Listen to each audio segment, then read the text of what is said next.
DJ Immortal, live in the mix. All right, Outlaw Radio Live fans, we are live on the air with none other than the West Coast legend, AMG. How you doing tonight? Hey, what's up, y'all? I'm good, man. Out here in L.A. just chilling, working, hanging. Hey, man, it's the best way to be. What's going on? Pretty good, man, pretty good. So I know you're a very busy guy, so I'm going to jump right into this, but I have to ask you, what made you decide to get your start in the music industry? Oh, just the love of hip-hop. Pre-corporate hip-hop. I was 9, 10 years old when I first heard Curtis Blow, Sugar Hill Gang, and, man, I was a junkie. I was the only fourth grader bringing 12 inches to school to play at lunchtime. Hey, man, by the sounds of it, you were just, that was your gig. That was what you were meant to do. You said what? I can't hear you. Sorry about that. I said, by the sounds of it, is what you were meant to do. It's what I wanted to do. When we was young, everybody wanted to be like the Jacksons or New Edition and sing and dance, but couldn't get the group together. But hip-hop was always first. It was basketball and hip-hop for me. That was it. That's what took up the time from schoolwork. So, in 1991, you made your debut appearance on the album Quick Is the Name by the legendary DJ Quick. I have to ask you, what's the story behind that? How did you and DJ Quick initially get connected? Okay, before we were anybody, we were all a crew working together, probably about 89. And, we just kind of gelled, We worked with Greedy Greg. Greedy Greg was the manager. Q came through after me. I was here first. And he brought second and introduced us to High Speed. And we all were, we all 20 years old, 19, 20 years old on the same type of stuff. And we just gelled and decided to work together, which led to a mixtape that we put out in 1990, which led to catching fire and catching ears and, record companies and stuff. And even though we shopped a lot of stuff, we still got turned down by all the majors and stuff. That's how we ended up on independent labels out of New York, which is Select and Profile. And the funny thing is, Profile wanted me and Select wanted Quick, but Profile outbid Select for DJ Quick project. And that was actually my next question. So in 1991, like you said, you signed to Select Records. I have to ask you, what was it like working for like an independent record label? Well, I didn't know any different. I'd never been on a record label before. Been on, these were all our first runs. Our first records were our first hits. So, we just kind of rolled with whatever we had to do. Nobody knew anything different. The thing was to get on wax and get DJs your record. We was just trying to get a LA hit. You know what I mean? We wanted to be on K-Day, KDAY, which is famous for playing hip hop in LA. And it was AM stereo. And we just rolled with that, but the records blew up and told a different story. So, here we are now 30 years later. And 30 years later, you still have one of the most famous West Coast rap albums to history. Don't say West Coast. I have one of the most famous rap records in history. That is true. I don't like the division. Back then there wasn't all that East Coast, West Coast stuff. It was just rap music. If you was in it, that's what it was. I don't want to be in a category, even though we are a category because of, whatever they do in society. But it's just hip hop. Everybody gets to do their own version and be in the business like that. And with I have one of the most famous rap records in history. And with that being said, like you mentioned, one of your the most famous rap records in history is "Bitch Better Have My Money," which got released in '91. I have to ask, what is the inspiration behind that iconic record? The inspiration was, most people don't listen to the verses. The song is about being a gigolo. So that came forth from me hanging out with a pimp friend of mine named Hollywood DC, and I was catching all his lingo and all this flair. But I've been trying to do something on that vein for probably like 2 years prior, because the NWA blew my mind, like everybody else did, when they started coming out with these stuff in like 86, 87. And, and we weren't worried about, I wasn't worried about radio play. Bitch Bet My Money was on when the rap charts first started in the early 90s, the single was on the charts for like 40 weeks, no video, no radio play. So that shows you the strength of going against the grain can do, especially back in those days. You can only hear my shit in the car or at the club. That's what gave it legs and gave it a long life. And with that single called "Bitch Better Have My Money" is one of the most famous songs in all of hip hop history.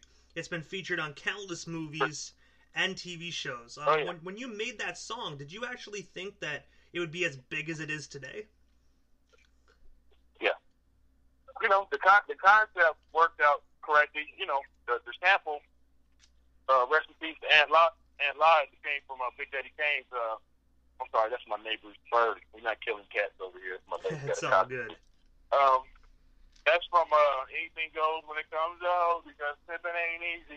One of my favorite Big Daddy Kane songs. And when I heard the sample, when I heard the voice break at the end, I was like, nobody's going to use this, huh?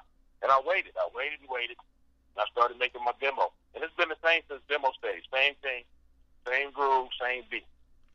I knew it conceptually it would work because people want to hear some crazy shit like this.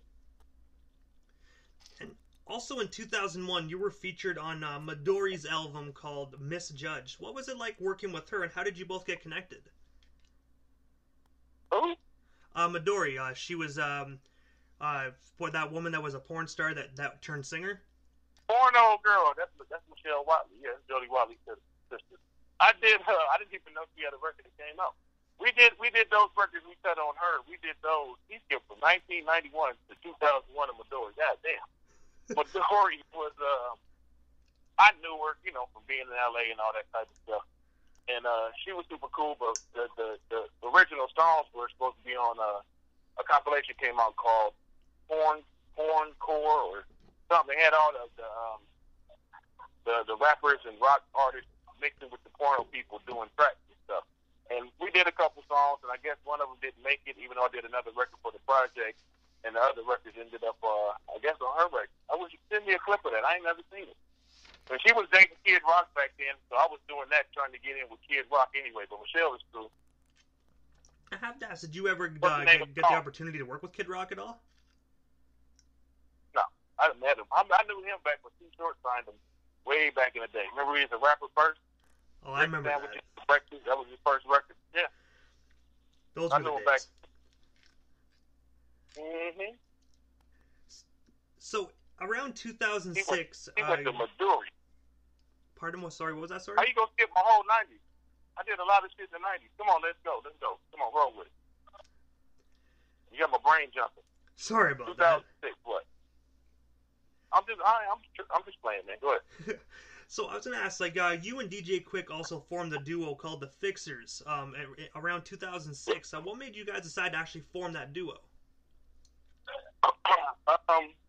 Quick had a little spiel, and when he came back around to working, we were gonna do a production company. Just like, okay, let's just leave this artist stuff alone for a minute, just get into production, and try to be like the Jam and Lewis of hip hop. And we did a couple knocks, but we weren't getting enough attention. So I was like, dude, it's just me and you. Let's make a record. We can sell our sound through the records we make. And that's how the Fixers came to be. And you and Quick, which is the Fixers, also signed to iconic label Interscope. I have to ask you, how did that record deal come to be, and what was it like, both of you guys working for them? Well, we broke the record ourselves through radio. And then the record company started calling, so it wasn't instantly on any label. We went to the radio station, old school style, and broke it. And, basically they started calling, Interscope called, and the deal was actually a single deal first. It wasn't an album deal, so we worked the hell out of that record, which led to getting an album deal. And by that time, the group had disbanded.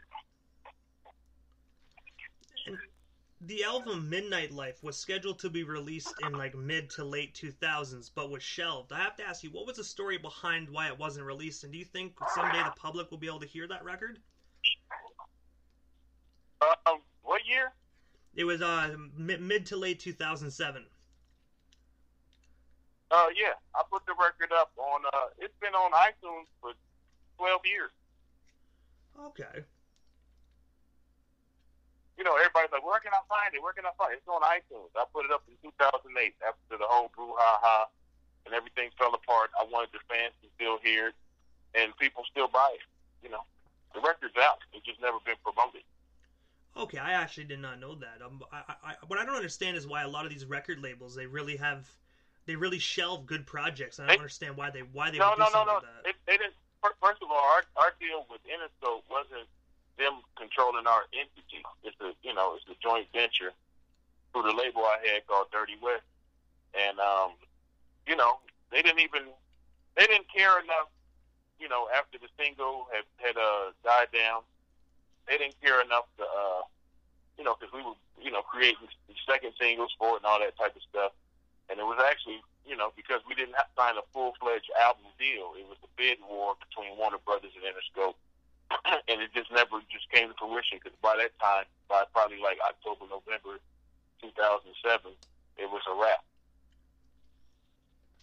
And outside of music, you were also an actor as well. You starred in the film called Line Watch alongside Cuba Gooding Jr. I have to ask, so what was it like doing that film, and how did that film role end up coming to be for you? I knew I did a couple like independent movies prior to that, and I kind of missed my lane because I knew the late great John Singleton back when he was at SC, and he threw me the script for Boys in the Hood. He was like, "Pick the part, man. The only person who got a part is Q." And I was like, "Q ain't gonna be in this shit." I didn't even read the script. He called me a motherfucker last time I seen him before he passed. But I missed out on that. I missed out on Menace to Society, the Hughes brothers. We had worked with them. And when they got their film deal, they came and hit me up about doing Menace. And I was just like in another space. So the acting thing has always been something I wanted to do. And I got the opportunity to audition for Line Watch probably summer of 2007. The record blew up. We did a lot of TV. We did a lot of dates and all that stuff. And I just wanted to do something different. And they actually, they hired me on spot. I went and did my reading. They were like, we like you. So pack up your shit and come out here for a month. And I have to say, that was a really, really good movie as well. Line Watch was a phenomenal movie. It was good, man. I don't know what happened, man. Sony had an issue. I think it got leaked. So they didn't want to go full theatrical with it, which kind of sucked. But, look at the stars we got out of there. Cuba had an Oscar. We got Omari, which is the king of everything right now, Omari Hardwick with Power and all that stuff. He's in there.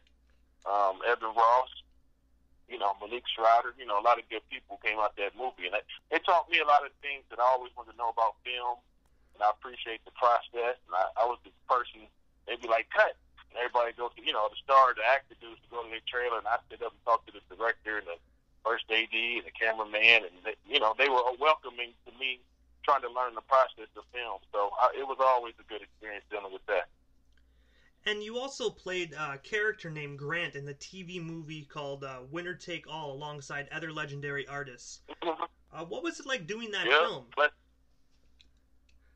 Man, we had a ball. We was in Louisville, Kentucky for like a month.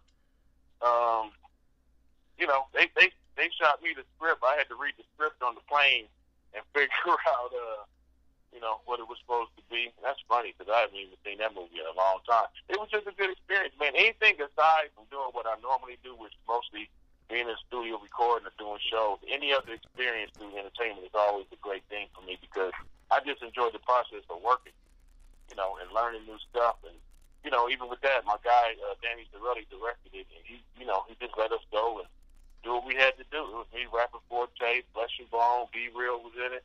We had a good time, man. And I have to say, I watched that movie personally quite a few times. I love it. You did such an amazing job on that film. Same with everybody else. Oh, wow. I think it deserved a lot more than TV, man. It really deserved a theoretical release. Yeah, sometimes, these movies, sometimes they're fully funded. Sometimes they're funded to the point of completion, and then the distribution is a whole nother angle. It goes the same thing with records. I heard a lot of great records that never got the shine they supposed to get. That's just a part of the process. And also, I saw in your Instagram description that you are actually currently right now booking dates for the Titty Bar Tour for 2020. I have to ask, what dates do you currently have booked, and where can we get tickets? We ain't got nothing booked yet. We're doing spot dates right now. I just did LA. Let me see. I'm doing Detroit. I think I'm doing the Bay. I need to put it together, but I want to get at least 20 to 30 dates and rock the rest of the year out and go out there and just promote some new shit I got coming out. You know, me and the fellas, we got some records coming, me and the crew.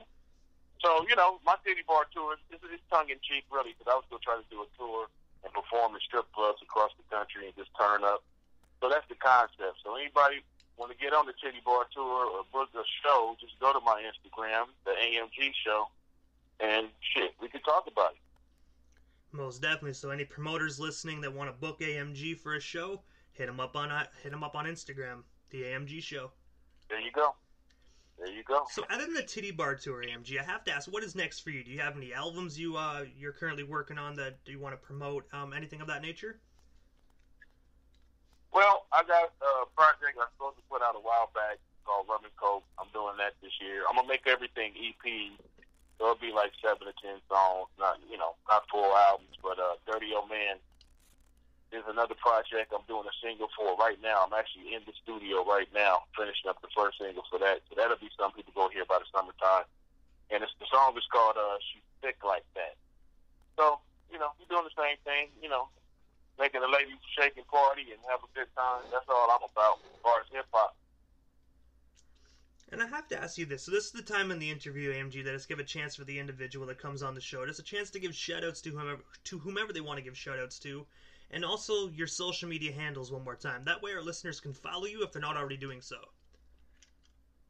All right, I'll give a shout-out to you and everybody listening. I thank you guys so much for supporting me over the years. I thank you for liking what I do. I appreciate that part. It's not all about the dough and all that other stuff. It's about the appreciation, man. I'm the guy sitting back, shaking hands and having drinks with fans after shows and just talking about the good old days and, you know, reminiscing, man. We all at a point right now where, you know, our careers have been good to us, you know, and the people that listen and follow and take the time to purchase and, you know, understand the artists and stuff like that. You can't never throw shade on that. That's the best thing going. And as far as social media, my only thing is right now is Instagram, which is the AMG show. So y'all hit me up, man. Follow. I'm going to put more stuff up there. We get some merch together. And when we get on the Titty Bar tour, baby, we can go out and rock the crowd. Most definitely. AMG, I want to say thank you so much for coming up on Outlaw Radio Live. It was an absolute honor and a privilege, and I wish you the best of luck on your Titty Bar tour. Likewise, sir. I appreciate you, man. Thank you so much. You are most certainly welcome.